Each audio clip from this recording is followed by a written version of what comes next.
What if a single vehicle could redefine the identity of an entire state? By turning industrial waste into a symbol of freedom, the beach buggy stripped away social status and replaced it with pure, unadulterated rebellion. Join us as we reconstruct the moment fiberglass conquered the coast and birthed a new era of California defiance. For most of the 20th century, the California coastline was not the open, democratic playground we picture today. It was a restricted frontier, gated by wealth and by geography. The beaches belonged to those who could afford beach houses, private clubs, and boats. The dunes and backcountry trails belonged to no one, because no ordinary vehicle could survive them. Sand swallowed cars whole. Rutted fire road shredded tires and snapped axles. If you wanted to explore the wild edges of the coast, you needed money, specialized equipment, or both. The shoreline was, in a very real sense, a maritime frontier, and like all frontiers, it had gatekeepers. Then, in a converted boatyard in Newport Beach, a former Navy man and boat builder named Bruce Meyers looked at a pile of scrap and saw something nobody else did. He had spent years working with fiberglass, shaping hulls for boats, learning how a material developed for aerospace and marine industries could be molded into forms both strong and impossibly light. Fiberglass was, at the time, still an exotic material, associated with high-end yachts and experimental aircraft. It had never been seriously applied to something as unglamorous as getting from the highway to the beach. But Meyers understood something the auto industry didn't. He understood that weight was the enemy of freedom. The car he built, which would come to be known as the Meyers Manx, took the humble underpinnings of the Volkswagen Beetle, an engine and chassis already famous for being cheap, simple, and reliable, and stripped everything else away. No doors. No roof. No excess metal. In their place, a shortened, lightened fiberglass body that could float over sand the way a normal car sank into it. What emerged from Meyers' workshop wasn't just a new kind of vehicle. It was a rejection of everything the automobile industry had spent decades building. While Detroit was busy adding chrome, fins, and status to its cars, Meyers was subtracting. He was asking a radical question. What if a car didn't need to impress anyone? What if it only needed to set you free? That question landed at exactly the right cultural moment. By the mid-1960s, a generation of young Californians was already turning away from the buttoned-up conformity of their parents. Surf culture had been quietly building for years, a subculture defined by early mornings, salt water, and an almost spiritual devotion to chasing the perfect wave. It was inherently anti-establishment, valuing skill and dedication over money and lineage. You couldn't buy your way into being a good surfer. The ocean didn't care who your father was. The beach buggy slotted into that ethos perfectly. Here was a machine that, much like surfing itself, prized function over form, access over status. It didn't matter if you were a machinist, a lifeguard, or a college dropout. If you had a Beetle chassis and a Manx body, you had a vehicle that could take you places that once belonged only to the wealthy or the well-connected. The buggy became rolling proof of the counterculture's core belief that freedom shouldn't be rationed by class, and there was something almost theatrical about the way these buggies looked. Picture it. A low-slung, bug-eyed little machine, no doors, no windshield frame boxing you in, the driver and passenger sitting essentially exposed to the elements, hair whipping in the wind, sand kicking up behind wide rear tires. Compare that image to the sedans and station wagons of the era, all steel and glass and enclosed compartments, cars designed to insulate their occupants from the world outside. The beach buggy did the opposite. It put you in direct contact with the environment. There was no barrier between you and the dune, you and the sky, you and the ocean air. And that physical transparency mirrored something much bigger happening in American culture at the time. This was the era of sit-ins and teach-ins, of young people questioning secrecy and demanding openness from institutions that had spent generations operating behind closed doors. The doorless buggy, quite literally, had nothing to hide. This wasn't lost on the people driving them. Owning a Manx wasn't just about getting to a good fishing spot or a secluded beach faster. It was a statement. It said you valued experience over appearance, freedom over formality. It said you were willing to look a little wild, a little unfinished, in exchange for access that money alone couldn't buy. In a decade when so much of American youth culture was about tearing down artificial walls, the beach buggy was one of the most literal expressions of that idea ever built. It had no walls at all. Part of what made the buggy so powerful as a cultural symbol was where it could actually go. Southern California in the 1960s still had vast stretches of undeveloped coastline and desert that were essentially inaccessible to conventional vehicles.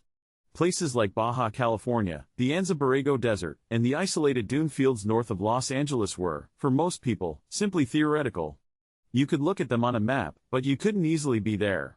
The Manx and the wave of buggies it inspired changed that almost overnight. Suddenly you had young Californians loading up their stripped-down machines and driving straight from inland deserts to remote stretches of Pacific coastline, treating what had once been a forbidding, roadless expanse as their personal backyard.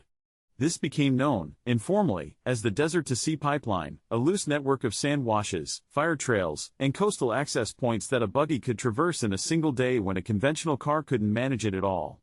It wasn't unusual for a group of friends to spend a Saturday morning tearing through desert dunes near the Mexican border, then arrive at a secluded beach by afternoon, salt and sand mixing on the same stretch of fiberglass. This pipeline did something profound to the geography of California youth culture.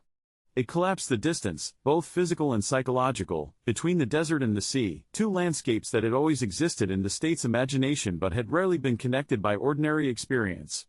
Before the buggy, you were either a desert person or a beach person. After it, an entire generation could be both in the same afternoon. And because the vehicle itself was affordable enough for a working surfer or a college kid to build in a garage, this wasn't a privilege reserved for the wealthy. It belonged to whoever was willing to get their hands dirty with fiberglass resin and a beetle they'd picked up for a few $100s. That accessibility is really the heart of the sociological story here. Before the Manx, off-road exploration in California was largely the domain of the affluent, people who could afford purpose-built military surplus vehicles or expensive four-wheel-drive trucks. The beach buggy shattered that. Because it was built on the bones of the most common car in America, and because the fiberglass bodies could eventually be mass-produced and sold as kits, the buggy became one of the first true examples of democratized off-road freedom. A lifeguard, a shop teacher, a surfboard shaper, they could all own one. The landscape that had once been reserved for the privileged few was now open to nearly anyone with a bit of mechanical curiosity and a weekend to spare. It's worth pausing here to really sit with how radical this was for its time. American car culture in the post-war decades had been almost entirely organized around status. Bigger engines, more chrome, longer bodies, these were the currency of respectability on the road. Owning the right car told your neighbors something about your income and your place in the social order. The beach buggy inverted that logic completely. It was small. It was cheap. It was, by design, unfinished looking, all exposed tube frame and raw fiberglass curves. And yet it became one of the most desirable, most photographed vehicles of the decade. Its appeal wasn't rooted in what it said about your bank account. It was rooted in what it let you do, in where it let you go, and how it let you feel while you were doing it. That feeling of exposure and immediacy is impossible to separate from the counterculture movement growing up around it. This was a generation deeply suspicious of anything that felt manufactured, curated, or artificial.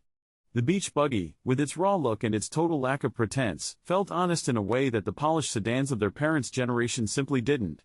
When you climbed into a Manx, there was no illusion of protection, no comforting enclosure separating you from the world. You felt every bump in the sand, every gust of ocean wind, every drop in temperature as the sun went down. It demanded participation rather than passive transport. In many ways, driving one wasn't so different from surfing itself, an activity that also demanded total presence, total exposure to the elements, and offered no artificial cushioning between you and the raw physical world. The buggy's growing popularity also intersected with a broader shift happening in how young Californians related to authority and to public space. The same generation building and driving these machines was, in other corners of their lives, questioning war policy, challenging traditional gender roles, and pushing back against rigid social codes around everything from dress to music to career expectations. The beach buggy became, almost by accident, a rolling extension of that questioning spirit. It asked why a road needed to be paved to be worth traveling. It asked why a car needed doors to be considered complete. It asked why access to California's most beautiful and remote landscapes should be limited to those who could afford exclusivity. And in each case, the buggy itself was the answer. It simply removed the barrier and let you through. By the end of the decade, the beach buggy had moved well beyond a regional curiosity. It had been featured in magazines, raced across brutal desert terrain in early Baja endurance events that tested both machine and driver to their absolute limits, and had inspired a wave of kit car manufacturers eager to capture some piece of the phenomenon Bruce Meyers had started almost by accident. What began as one man's fiberglass experiment in a boatyard had become shorthand for an entire regional identity. To see a beach buggy parked at the edge of a California dune wasn't just to see a vehicle. It was to see a specific philosophy made physical, a belief that freedom meant stripping away the unnecessary, that adventure shouldn't require a fortune, and that the coastline belonged to anyone bold enough to drive straight into the sand and keep going. Looking back now, it's easy to romanticize this era, to picture only sun-bleached hair and endless summer afternoons. But the deeper story is about access, about who gets to claim a landscape and how the tools we build can quietly rewrite the social order. The Meyers Manx didn't just make it easier to drive on sand. It dismantled, piece by piece, the old hierarchies that had kept California's wildest coastline reserved for the privileged few. It handed the dunes and the shoreline back to a generation that valued freedom over formality, and in doing so, it left behind more than just tire tracks. It left behind a new definition of what it meant to belong to the California coast, one written not in property deeds or club memberships, but in fiberglass, sand, and salt air.